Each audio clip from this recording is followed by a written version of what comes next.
ब्रह्मण्यदेवाय गोब्राह्मणहिताय च जगद्धिताय कृष्णाय गोविन्दाय नमो नमः। स्वस्तिः प्रजाभ्यः परिपालयन्तां न्यायेन मार्गेण महीं महेशाः। गोब्राह्मणेभ्यः शुभमस्तु नित्यं लोकाः समस्ताः सुखिनो भवन्तु। మనం ప్రస్తుతం పరమ పవిత్రమైనటువంటి గోశాలలో ఉన్నాం.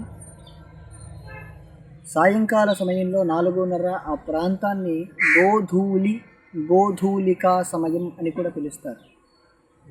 సాయంకాలం గోవులు అవి అడవి నుంచి తిరిగి వచ్చే సమయం కాబట్టి అవి నడుస్తూ వస్తుంటే వాటి నుంచి వచ్చేటువంటి పొగ భూమికి కనపడుతూ ఉంటుంది, భూమి నుంచి పైకి వచ్చి. ఆ కాలాన్ని గోధూలికా సమయం అంటారు. అంతటి పరమ పవిత్రమైన సమయంలో ఉన్న ఈ గోవులు వసించే సమయంలో, ఈ గోవులు నివసించే ప్రదేశంలో సమస్తమైన దేవతలు, సమస్తమైనటువంటి తీర్థరాజ దేవతలు కూడా గోవులో ఉంటారు. ఏదైనా మంత్రజపం చేయాలనుకోండి, మనం ఇంట్లో చేస్తే ఎంత చేస్తే అంతే ఫలితం. ఏదైనా గోశాలలో చేస్తే దానికి 10 రెట్లు ఫలితం. ఏదైనా మంచి సిద్ధక్షేత్రంలో చేస్తే దానికి 100 రెట్లు ఫలితం. ఏదైనా తీర్థము ఉండి అక్కడ గోవులు ఉండి అక్కడ అది క్షేత్రమై ఉంటే అది దానికి అనంతమైన ఫలితం అని చెప్పి శాస్త్రంలో కొన్ని మాటలు ఉన్నాయి. గోవుకు సంబంధించినటువంటి అనేకమైనటువంటి వ్రతాలు కూడా శాస్త్రాల్లో ఉన్నాయి. గోవ్రతం అని చెప్పి శ్రీకృష్ణుడు కుంతీదేవికి ఉపదేశం చేస్తారు. అంటే ఎవరైనా స్త్రీలు రజస్వలగా ఉన్నప్పుడు ఏవైనా వస్తువులు ముట్టుకొని ఎవరికైనా ఇవ్వటం, ఆ వస్తువులు ముట్టుకున్న వాటిని అనుకోకుండా ఎవరికైనా పొరపాటునే ఎవరినైనా తాకడం లాంటివి చేయటం ద్వారా దోషము సంభవిస్తుంది. ఆ దోషం పోవటం కోసం శ్రీకృష్ణుడు కుంతీదేవికి గోవ్రతం అనేటువంటి మహా అద్భుతమైన వ్రతాన్ని ఉపదేశం చేశారు. ఆ గోవ్రతాన్ని ఆచరించేటువంటి మహానుభావులు కూడా ఈ రోజుటికి ఉన్నారు. మూపురము గంగడోలు ఉన్నటువంటి దానిని మనం గోవు అని పిలవాలి.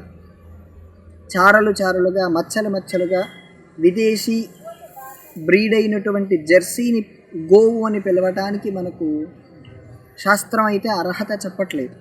వాటి పాలతో కూడా అభిషేకం చేయటానికైతే శాస్త్రం చెప్పట్లేదు. కేవలం దేశవాళీ గోవు నుంచి వచ్చినటువంటి పాలని మాత్రమే మనం అభిషేకానికి వాడాలి అని చెప్పి శాస్త్ర నిర్ణయం. అలా చేస్తేనే మనం అనుకున్నటువంటి ఫలితాలు అనేవి వస్తాయి.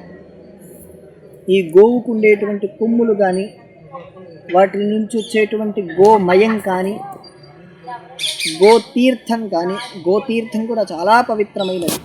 వాటిని శుద్ధి చేసి వాటిని డైరెక్ట్గా తీసుకున్న వాళ్ళకి క్యాన్సర్ రాకుండా ఉండటం, అనేక రకాలైనటువంటి రోగాలు తొలగిపోవటం, రుగ్మతలు తొలగిపోవటం లాంటివి కూడా ఈ గోమయం ద్వారా, గో పంచకం ద్వారా ఇది జరుగుతుంది.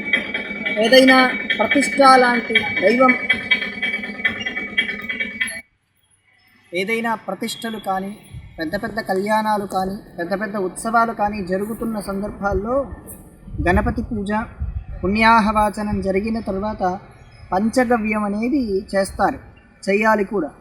ఆ పంచగవ్యంలో ప్రధానంగా ఆవు నుంచి వచ్చినటువంటి ఆవు పాలు, ఆవు పెరుగు, ఆవు నెయ్యి, గోమయం, గోపంచకం, గోతీర్థం, ఈ 5ంటిని కలిపి మంత్రాలతో పంచగవ్యం అనేటువంటి ప్రాసెస్ చేస్తారు. ఆ పంచగవ్యం తీర్థం కూడా చివరిలో ఇస్తారు. ఆ తీర్థం ఇచ్చేటప్పుడు కూడా ఒక మంత్రం చెప్తారు. యత్వ గస్తి గతం పాపం దేహే తిష్టతి మామకే ప్రాశనం పంచగవ్యస్య దహత్యగ్నిరివేంధనం అని.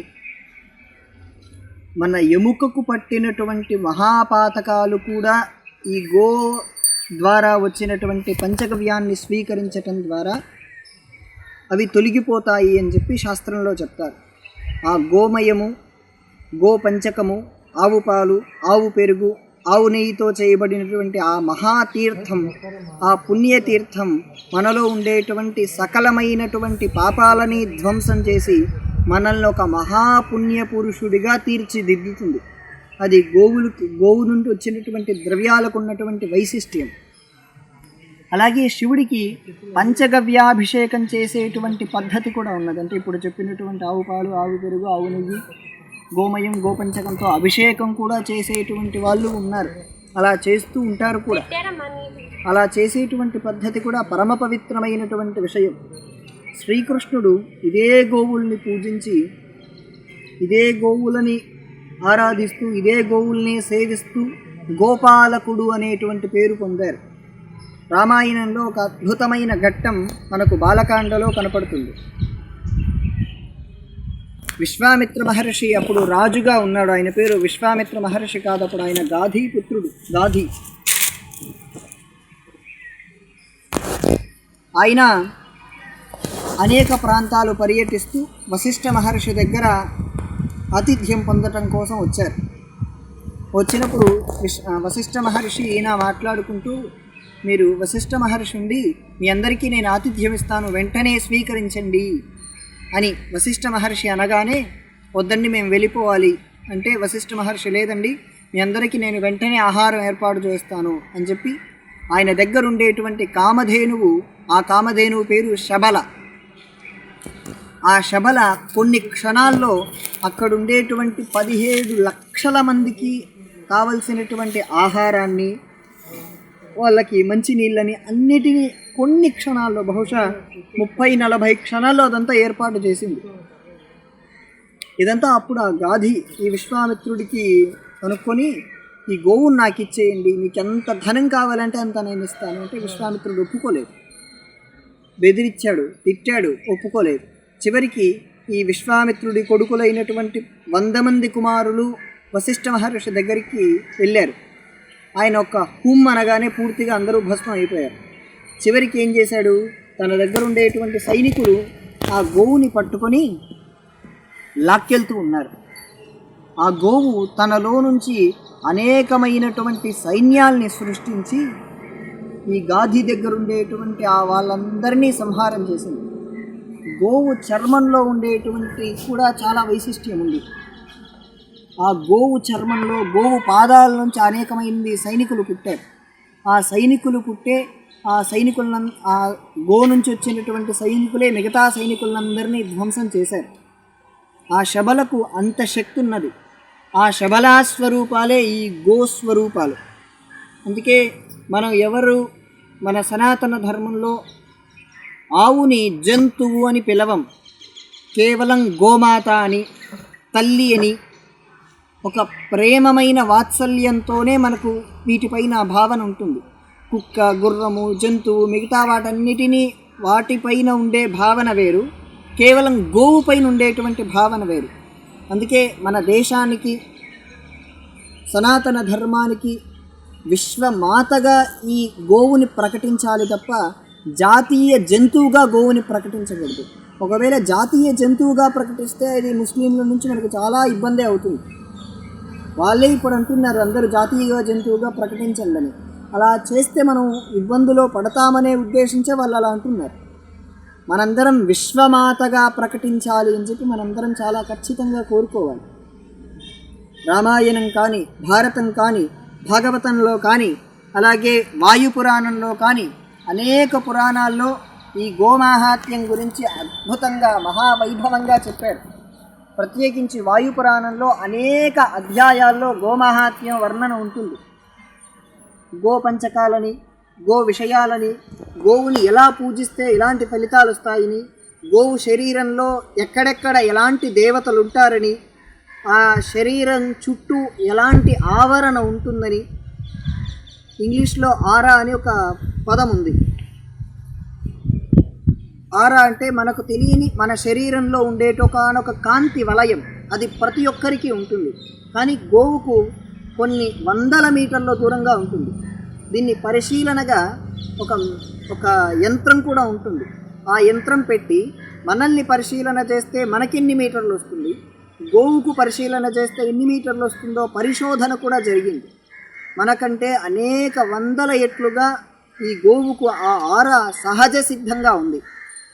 ఆ సహజ సిద్ధంగా ఉన్న ఆ గోవు నుంచి వచ్చేటువంటి కాంతి వలయాన్ని మనం గోవును సేవించి, గోవుకు ఆహారం పెట్టి, గోవుకు మంచినీళ్ళు అందించి, సరి అయినటువంటి విషయాలన్నీ గోవుకు చూసి ఆ సేద తీర్చటం లాంటి విషయాలన్నీ మనం గోవుకు చేయటం ద్వారా ఆ గోవులో ఉండేటువంటి కాంతిని మనం పొంది మనం కూడా అత్యంత తేజోవంతులమవుతాం.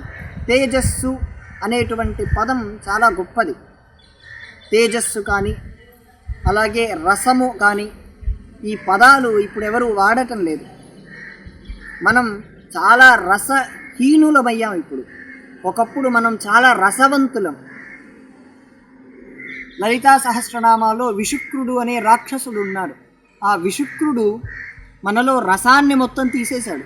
తర్వాత అతన్ని అమ్మవారు సంహరించటం, ఆ తర్వాత భండాసురుణ్ణి కూడా అమ్మవారు సంహరించటం, అప్పుడు భూలోకం యథాస్థితికి రావటం జరిగింది. కానీ కలియుగం వచ్చిన తర్వాత మనకు రసం అంటే ఏంటి, రసజ్ఞత అంటే ఏంటి, కావ్యం అంటే ఏంటి, ఆ తేజస్సు అంటే ఏంటి, ఇవన్నీ మనం ఆ పదాలు కూడా వాడలేకపోతున్నాం, వాటి గురించి ఆలోచించలేకపోతున్నామంటే భారతీయులైనటువంటి మనము ఎంత హీనులమైపోయామో తెలుసుకోవాలి.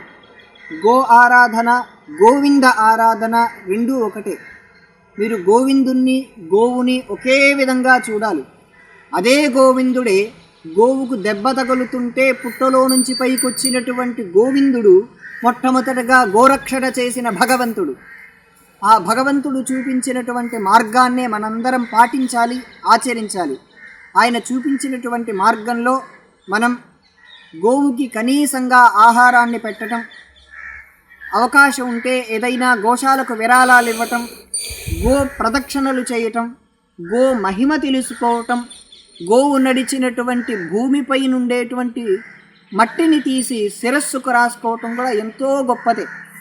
ఇంతటి పుణ్యఫలాల గురించి, వీటి మహాత్మ్యం గురించి మనం తెలుసుకోవటం అంతా ఈ గోవులు మనకిచ్చినటువంటి అనుగ్రహం వల్లనే జరుగుతుంది.